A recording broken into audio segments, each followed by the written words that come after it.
What's up guys, and welcome to my 6-year anniversary for YouTube thing special video. It is going to be on making a Let's Play video, how to do it, the ins and outs of it, some nooks and crannies, a very nitty gritty on how I make Let's Plays and the whole Let's Play process. Seeing how I've been doing this for 6 years now, I feel like I've gotten some insight, and seeing how many times throughout the years I've been asked, hey Zebra, how exactly do you do this? What equipment do you use? How do you edit? All that kind of stuff. So I figured this will be the video where I show you guys as much as I can about it, and because this is my passion, I love to do it. Also, never mind my wallpaper here, I just have had it for so long, so I don't bother to remove it. But either way, if you're not interested in the YouTube behind the scenes kind of stuff, and you just want to see gaming stuff, don't watch this video, trust me, you're not gonna find it entertaining. Instead, go watch my Minecraft Story Mode Let's Play that just started yesterday, or the other day. I don't know when this is gonna be uploaded, to be honest with you, but go watch that instead, that'll be fun. But either way,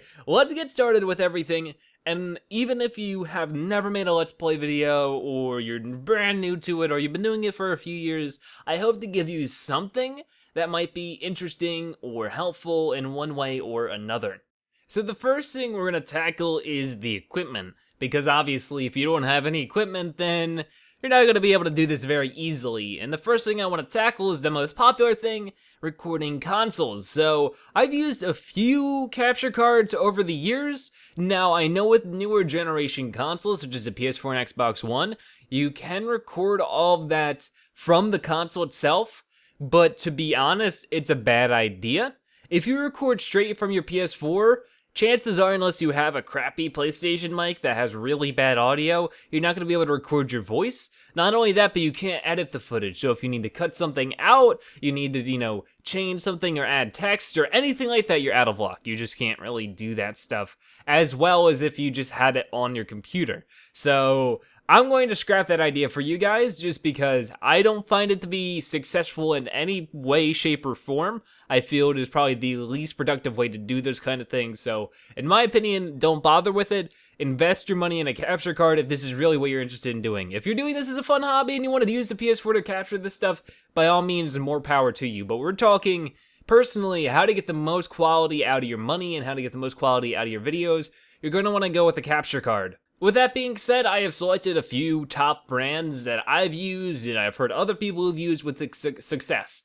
The two best capture cards I've used are the Elgato Game Capture HD, which I'm currently using, although it is outdated, and I do plan on updating to the Elgato HD 60 Pro very soon. There is also the HD PVR, and then there's also the Dazzle. I do not recommend the Dazzle, it is not made for recording video games, but I used it back when video game recorders weren't really a thing. The HD PVR is a good 50-50 one. It isn't good, it isn't really bad or anything. It's sort of just in the middle, in my opinion. It's a little clunky, but I'll be showing them all off here. First we have the Elgato Game Capture, and it is actually pretty much the cheapest, going at about $180, and there's different versions of it. Like I said, we currently do also have the Game Capture Pro, and I think that goes for $200. Of course, that's going to be the best for your money.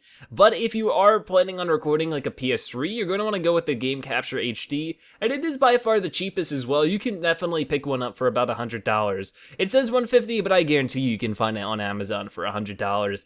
And for the cheapness, it can be worth it. If you want something that might not be the best in quality, you can't get 60 frames per second, all that kind of stuff, then it might be worth going for now and then upgrading later. That's completely fine.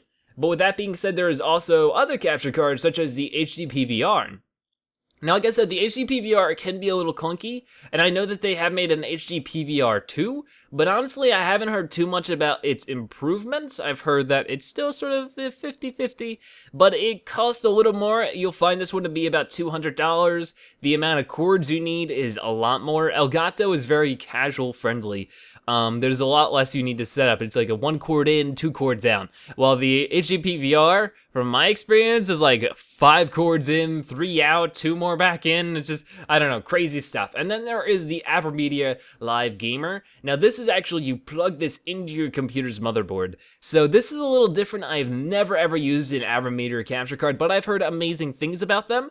And they go for a similar price. I do believe they go for about $200. This one's on sale right now, but you get the idea. Your options are there. It's up to you to decide which one you want. Do your research. Make sure you do that because you're spending your money here. You're not spending my money. So do your research. It's important that you do. But once you've made your choice and you purchase your capture card, we'll move on to this next step. Now, like I said, I use the Elgato HD capture card, so I can't tell you too much on how to run the other capture cards programs, but this is the Elgato's program called the Game Capture HD, and you'll find a number of different settings here. First off, we have the device. Of course, we're using the Elgato Game Capture HD, and you can change some settings in here. First, we have the capture, what we're capturing from. This can be anything, to be honest with you, but it's going to change some basic settings depending on what you change here. Back when the PS4 doesn't had HDCP available yet, I had to set it to Xbox One to show you how little that can actually mean. But you can get more info there, and I'll bring you up to their website thing. You can change the input, but most of the time you'll probably be using HDMI. You can choose the color range. I would suggest doing standard just because it's not really needed for expanded. I haven't found a use for it in the few years that I've used it. You can change the profile. This might be helpful if you are recording for a PS3 or an Xbox 360 or even a Wii. This might be useful, but once again, not something I've ever used. And then the quality, of course, you're going to want to set it to best. You can lower it, but that's only if you have a worse computer. If your computer just cannot handle recording at a decent quality, then you can change this up a bit to fit your computer. And then you have these two checkboxes at the bottom. Now, I highly suggest you keep them how they are, because if you are playing a game that is 4:3 in resolution, either playing like an old PlayStation game, which I don't even think any of those have HDMI output, so I don't know if you'd be able to use them with this, but either way, maybe you're playing a PS1 game on the PS3. If you check this stretched standard definition input, it will stretch it to the HD 1080 and it won't look very good. So that's not what you want to do. You want to keep it to preserve the source format, so that's how the game is supposed to look. It's going to stay that way, and that's a very good thing. You also have picture. This is where you can change certain things like your brightness or your contrast. I don't suggest you mess with these things because simply the Elgato does a good job at recording the game how it's supposed to look, and now I can't get it back to 0. There you go. But, yeah, there are only very, very specific situations where I'd see you need to use any of this. So I'll let you decide that on your own. And finally, you have audio. I never need to use this, but if you are ever having an issue, like maybe the game sound is too quiet or too loud, you can mess with that a bit here. But once again, I don't really need it. Then you also have profile, so maybe you have one, setting set up for one game that you may not need for another. That's where you can set this up. And then there's advanced, where I don't even know what TV compatibility really means. I guess we could find out, but I've never needed to use it, so you probably won't either. I mean, if you're interested, feel free to go find out yourself, but those are all the main settings for the Elgato HD capture card. Now, you can also change your game audio right here, and this little spin dial thing, so you can change it right here. I've never really needed to change it at all. I keep it at minus 11 dB, or negative 11. Now, you can also record your voice audio, your microphone audio, on here. Oh no, you get back there. But I don't suggest it because I do believe the Elgato will record it all on one track, which is pretty bad, seeing how you won't be able to do things such as remove the background noise or change the audio levels. If you record like this and the game audio happens to be too loud, you're sort of out of luck, unless you even have this checked. But even then, it's like, if something bad happens, there's no way for you to edit it without editing out the game audio as well. It's just a sticky situation you don't really want to mess with. Now, also, there is the live streaming portion, which I've never used. I don't suggest it for live streaming, but if you want to, it's up to you. And then we have our titling. Now, this is purely up to you. If you want to organize it in one way or another, I just name the name of the game and then the number of the episode. So if I'm doing Super Mario Maker, I usually just do SMM, or if it's Lego Dimensions, I do LD. You get the idea. It's up to you. However you organize your computer is the way you're going to want to do it. And then you just, depending on how detailed, you might want a description or tags, but we don't want to care about any of that. And that's basically all for Elgato Game Capture. There's not too much you may need to edit. Usually I just export the raw files by, choosing whatever one I just recorded, and then I just press whatever button I need to render out that footage, and then I have the rendered footage of that episode, and it's all nice and dandy. So actually, before I move on, of course, if you're confused on how to actually record through the Elgato, press the big red button. We're now recording, and I click it again, and we're no longer recording. Pretty simple. So now you may be asking, but Zbird, I don't want to record consoles, I want to record my PC.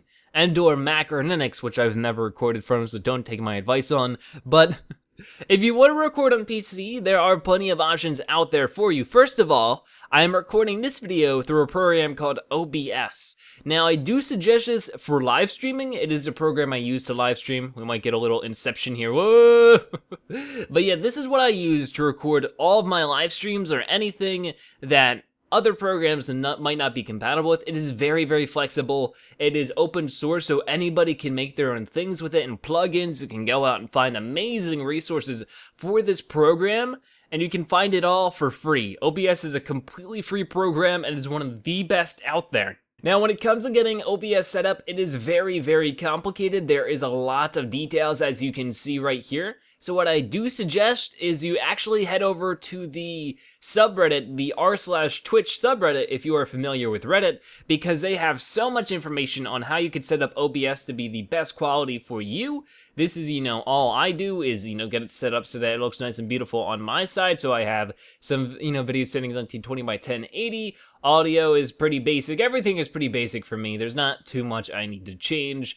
But yeah, you get the idea. OBS is amazingly awesome. So there are some times where OBS can be really helpful, but unfortunately it doesn't always have the highest quality, so sometimes I move over to my buddy Dxtory. Now, Dxtory is a paid program. I think it costs around 35 USD. It is made by a Japanese company, so you have to pay in yen, but I think it leveled out to be $35 or $40. In my opinion, one of the best PC recorders out there, so it is worth my cash. And if you're really serious about audio quality, I suggest, you pay for it too.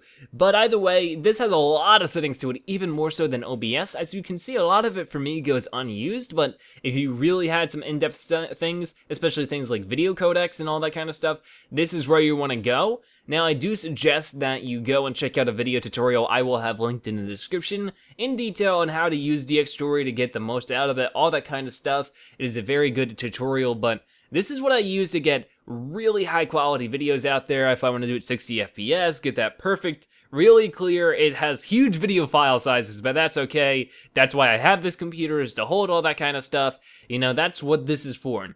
The only problem I've ran into with the Dxtory is that certain games just don't work with it, and that's when I move over to OBS. But any other time, if I can use Dxtory, I absolutely hands down go to that first.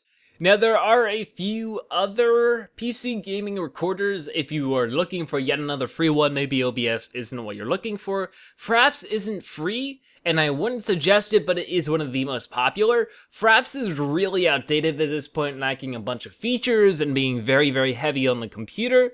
It just isn't very helpful nowadays, but if it's something you're interested in, here is, fraps.com. You do have to pay for it. I think it is about $30 or $40. Updates to Fraps are free, but of course you gotta pay for it for $37. A little pricey in my opinion for what they're giving you, so I don't suggest it. You also have the Camtasia. Now, Camtasia is something I used way back when, like 2010, 2011. Very helpful for beginners, because not only is it a screen recorder, but it comes with an editor, and the editor is actually pretty easy to use and learn, so I do suggest it if you're newer. There is a 30-day free trial, but if you want the full thing, you will have to pay for it, and it's $300, because it's made for, of course, companies and such. So that's sort of the downside to it. If you're looking for something quick and easy for like a month while you get everything figured out, I do suggest you try the 30-day free trial just to get yourself started while you're looking for actually, like free stuff. Finally, Bandicam. Now, Bandicam, I believe, is free, but I'm not sure. I've heard a lot about Bandicam, that it's really good, but it can also be a little eh. Now, it looks like it does have some type of licensing. Maybe there are certain features that are cut off, but I know like Bandicam has changed a lot over the years, and sometimes it's really good, sometimes it's really bad. I'm not really sure, but just another option for you to look into. Once again, if you really are interested in doing this YouTube stuff, you will do your own research too. I'm just trying to get that snowball rolling for you, but you have to do your own research. You can't just be like, but Zebra said this, but Zebra said that. Make sure you're doing your own research, because at the end of the day, what is in your brain is what's most important. I've done years worth of research and trial and error for my own good, but I can only give so much of that to you. But either way, those are all the video recordings I suggest. So we got our video game recorded. What about our audio? Well, our good friend Audacity is here to help us. Now, Audacity is by far, hands down, bar none, in my opinion, the best audio program for recording your voice you can get. It is 100% free. They offer updates, and it is basically open source in the fact that you can find plugins that are also free, and they can enhance your experience. It is just so high quality and magnificent, and I love it. I've been using it my entire Let's Play experience and have never had any complaints with it. I've never found anything better, paid or free. It is just sort of that optimum experience that I highly, highly suggest to you, just because it's free, you have nothing to lose, and it's very, very good for your audio quality. So this is an episode of Tearaway, episode 19. Now with this is completely raw, meaning that the moment I was done recording, I pressed the finish button, and I saved it. There's nothing else different about this, it is just pure raw recording from my microphone. So with that being said, what we have to do is we have to fix it up a bit. As you can see, there are some points in here where it is way too high, and some points where it's way too low. So something that'll be nice and helpful is leveling it all out. So if we select all of it by doing Control A, and then going to the effects, and then doing leveling, and then you're just going to level it all out. Now the leveler depends on your audio. Once again, this is going to be something you're going to want to experiment with. I can't give you the, perfect settings because your microphone might be different, your setup might be way different, so you need to try it yourself. I always have people who are like, I don't know how to use this program, and I'm like, well, have you used it yet? And they're like, no. It's like, you have to be willing to try this stuff. Back when I didn't know how to edit, I didn't just find a book or the knowledge just epiphanied from me one day. No, I went to every single setting and I went to every single button and I clicked it to see what would happen. And if I messed something up, I figured out how to fix it. That's how you learn. That's how I believe you learn in this kind of business or industry or hobby, however you want to describe it, however your goals are with it. That's the mentality I think you should have. But either way, the leveler will make the lows high and the highs low. I'm sorry for my tangents, but that's what it'll do. So if there are points in time where I might whisper too much, or more times where I might shout, this is what's going to help make that a little bit more even so that everything can be heard correctly. So with that being said, I've found my settings that work for me by having a moderate level of, or degree of leveling, and having a negative 80 decibel noise threshold, and then we can just let that do its thing for whatever time it takes. So now you can see the highs are a little lower and the lows are a little higher. It just sort of makes things a bit better, and if we listen to it real quick, boop, yay, I'd suck this one up, and then boom. No, dang it, I missed. Boom. So while the audio sounds leveled now, you might hear another issue, dun dun dun, background noise, which isn't good, but there are ways to fix it. So with that being said, if you go to the effects, there is a noise removal. And if you check it out here, we get the noise profile, and then we remove it. It is a two-step process, so we don't want to select all of this all at once. At the end of every single one of my recordings that I ever do, there's going to be a few seconds that you can see right here that I don't say anything. I don't move, I don't make any noises. That way, my microphone is purely picking up background noise. That way, I can pick that up through the noise removal, and then it can remove it throughout the entire track. So I already know where mine is, but you would just listen to it and find a point where you don't say anything, or anything like that, and then you go to Effect, Noise Removal, and Get Noise Profile for this little profile here. So now Audacity knows what you want to remove. So now we can do Control A, Effect, Noise Removal, and we can choose, everything to get that noise removed from it. So some of this may look daunting, and once again, you're going to have to experiment with it. Noise reduction, sensitivity, frequency smoothing, and takt delay time all do their own things. You just have to mess with it and do your own bit of research to see which works best for you. Now, like noise reduction, of course, will remove the noise that you profiled, but the problem with that is if you put it too high, it might remove some of your voice. Sensitivity will do similar things. Frequency smoothing will smooth everything out, but if you do too much of that, that'll make things sound a little wonky. And then takt delay time will, choose how soon or late it will get rid of that noise. So you don't want to do it too much, or it might cut off what you say. So I have everything that works well for me. So I just let that do its thing, and it takes a few seconds depending on your processor speed, but it's worth the wait. So now if we listen to it without the noise removal, today has been, we've gone into the lab and have gotten some new, more powerful equipment than ever. Doesn't sound too good, does it? You can really hear that background noise. But let's listen to it now that we have applied the noise removal.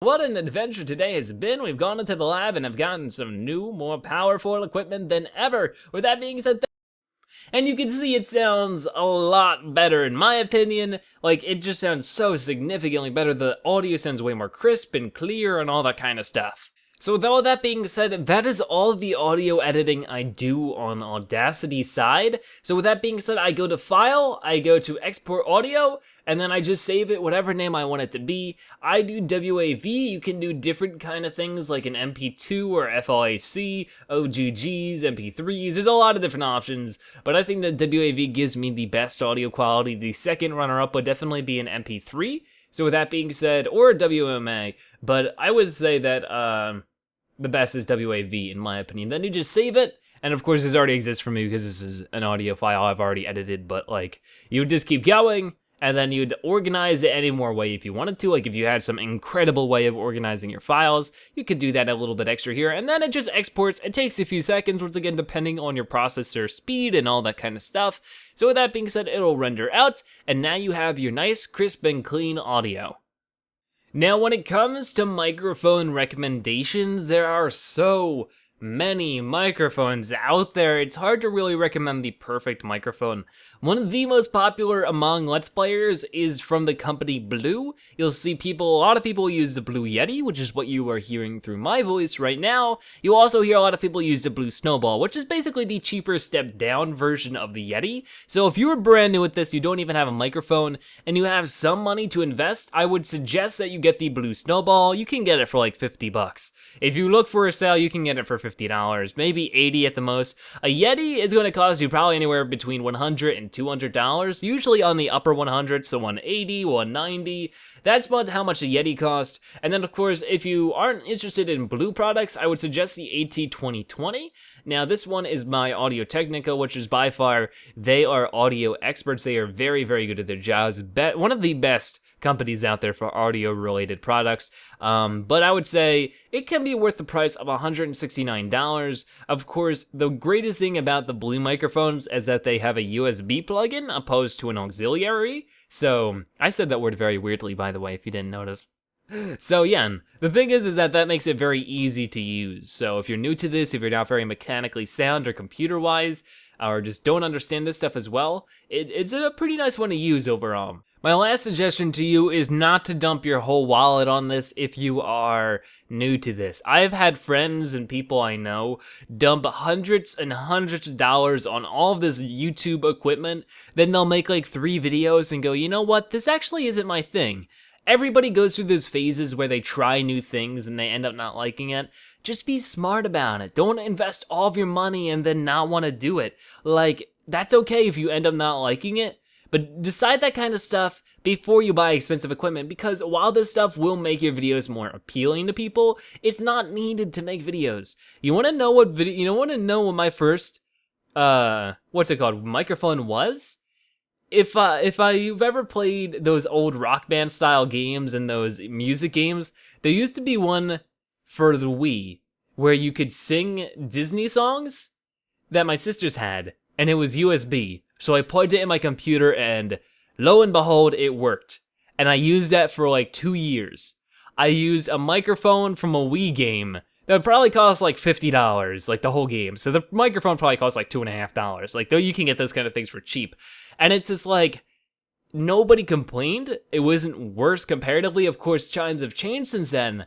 But it's like, in that amount of time, I figured out that I love what I did and I didn't have to spend a dime to find that out. You don't want to dump your wallet on something you don't know you're going to love. And it's just that kind of simple stuff. Just a warning for you guys. So we got our beautiful voice recorded. We have our wonderfully high quality, epically fun video game recorded. What are we going to do now? Well, dun, we're going to edit it together. This is the fun part or the hard part, depending on who you're talking to. I personally love video editing, but it can become a very challenging beast. Now, there are an absolutely huge array of video editors out there. We're currently using Sony Vegas version 3 or Pro 13.0. I think they are up to 15 at this point, but either way, they don't change too much from version to version. I started out with Sony Vegas 8. and then I didn't move on until I got Sony Vegas 13.0. But there's also some different things, like there's Camtasia.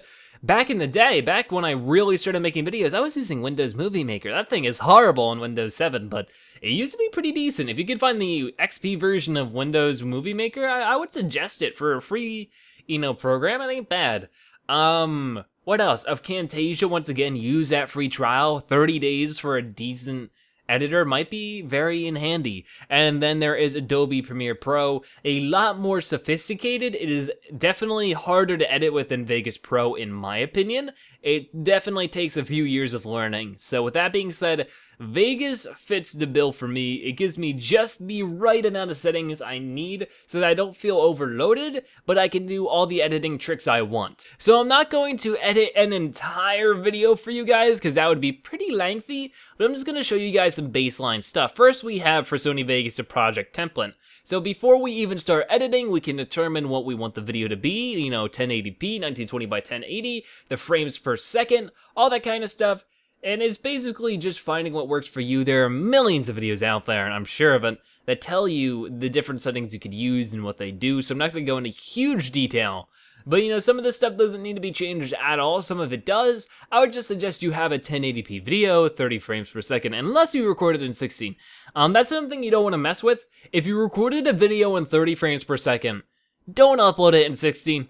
It will look bad. It won't look good. It's like, I don't know, it just looks very, very ghosty and it doesn't look good. You're forcing something to work that doesn't work. So if you record it in 30, render and upload in 30. If you record it in 60, render and upload in 60. It just makes it look better. So with that being said, we can go in here and we can, of course, get our recordings and, of course, throw them into the editor. So I got my episode 19 of Terror. You can see I have quite the messy folder, months and months worth of recording, but let's go like this, and then we're going to, of course, get our audio, and then finally we have to get my personal favorite, my intro. So now we have all of our files loaded in to make a beautiful Let's Play video. We have my intro, we have the video, we have the game's video audio, and then finally we have my audio. So we have everything in its own layer, that way we can work on it individually. If my intro audio is too loud, I can tone that down without toning down the game audio or my audio. So I just want to do everything that works. You can sort of see right here at the top right, we have a preview, and then over here, it'll tell us how loud the video is, very, very helpful. You do not want to make your video too loud or too quiet because that'll anger viewers and all that kind of stuff. It's not a fun thing to do. Once you do, you can just play. And as you can see, it all plays out pretty nicely. But there is one last tip I want you guys to check out really quick. If we right click and go to properties, you're going to want to do disable resample. Like, we'll sort of point out what happens if you don't, if we can find a good example. So I couldn't find too many good examples, but you might be able to see here that the lines are a little ghosted. You can see they're sort of stacking on top of each other. That is a result of resampling. So sometimes you can go to disable resample and OK, and it'll fix that up a bit. I suggest you do it just because it will fix some things up for you. But either way, that's just a quick suggestion there. So now what I do is make sure everything is synced up, because it may not be, because, I record my video and my commentary separately. So with that being said, I always do this one little trick where I do something on screen and say it while I do it to make sure everything is synced up. So let's take a look at it at an example here. Center and right, left, right, left, X. And as you can tell, things are pretty off sync. So I just moved this around a little bit until it is, as synced as possible. So let's try it now that I've moved it. Center and right, left, right, left, X. Still a little off sync, so I can do that. Right, left, right, left, X. And you just have to mess with it a few times over and over again until you get it just right. Right, left, right, left, X. And it's almost there, enough for an example. So with that being said, it is just about sync, so when I actually see something scary and go, ah, or see something cute and go, aw, it's timed right, and it makes it feel better. So with that being said, now we can minus this because I don't need that anymore. I can minus this because I don't need that anymore. And then I can go here. And now I'm just gonna show you the last few things I do. I wanna do Shift V, and that's gonna have a little audio slider here. Now you might be asking, why would I do that when I can just do this? Well, this is helpful because if I hold the Shift key, I can do a bit of this. So if there's a point where I need the audio really high, and then back down to being low again, this is where I do that, and it fades nicely, and it just is better than doing, well, hold on, this. This is what I used to do before I found out that trick, and it's like, imagine doing this. And the audio just hops from being louder. But instead of doing that, I can always just make it fade to being louder, and it sounds way better. And it, of course, sounds way more professional as it fades to being louder. So with that being said, I synced up my audio. I just need to make sure that the game isn't too loud, and I just get to editing. You know, with that being said, it's pretty darn easy. It isn't too complicated for this kind of stuff. Just cut out the boring bits where I don't talk. Maybe I'm drawing or editing my character to look silly. You know, I don't talk during those parts because it would simply be boring, so I just cut it out. To show you guys something a little more complex, this is what the timeline looks like for my Super Mario Maker videos. As you can see, there are 13 layers instead of 3 or 4. It can be very complicated at times, and you can see the audio, just to, you know, get things just right so things aren't too loud or too quiet.